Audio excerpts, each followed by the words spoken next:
మల్యాల గ్రామంలో గత కొన్ని సంవత్సరాలుగా 2003/8/22 తారీఖు రోజు శాంక్షన్ అయినటువంటి ఈ 10,95,00,000 రూపాయలతోని ఏదైతే గ్రాంట్లు మంజూరైనాయో ఆ మంజూరైనటువంటి నిధులను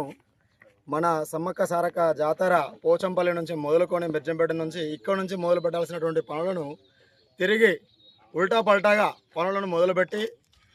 అటునుంచి తీసుకొచ్చి ఇక్కడ ఎక్కడైతే పని అవసరం ఉందో, ఎక్కడైతే కల్వర్ట్ అవసరం ఉందో, ఎక్కడైతే రైతులు ఇబ్బంది పడుతారో అక్కడ పనులు చేపట్టాల్సినటువంటి పనులను ఆపేసి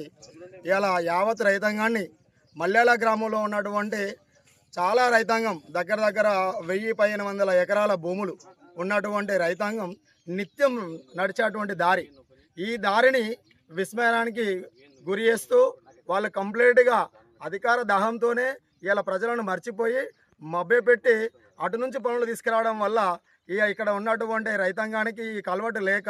ఈ తాత్కాలికంగా పోసేటువంటి మొరం పైప్ లైన్ల వల్ల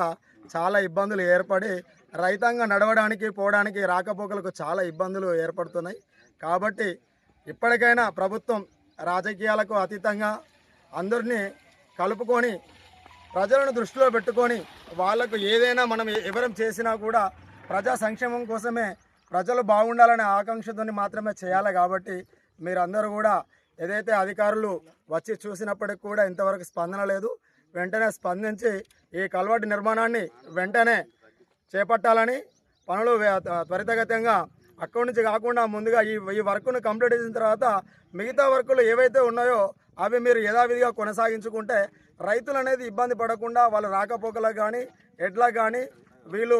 తీసుకుపోయేటువంటి పంపులు కానీ ఆడవాళ్ళకు కానీ మహిళలకు కానీ ఎటువంటి ఇబ్బంది లేకుండా ఉంటుందని ఈ సందర్భంగా నేను డిమాండ్ చేస్తున్నా. అంతేకాదు ఇది ఒకవేళ ఈ కల్వర్ట్ నిర్మాణం కనుక రానున్న రోజులలో మీరు ఇప్పటికి కూడా స్పందించకపోతే దీని మీద పెద్ద మొత్తంలో మేము మీ కలెక్టరేట్ ముట్టడి కానీ మన ఏదైతే R&B ఆఫీస్ ఉందో అక్కడ కూడా వెళ్ళి మేము ధర్నా నిరసన కార్యక్రమాలను చేపడతామని ఈ సందర్భంగా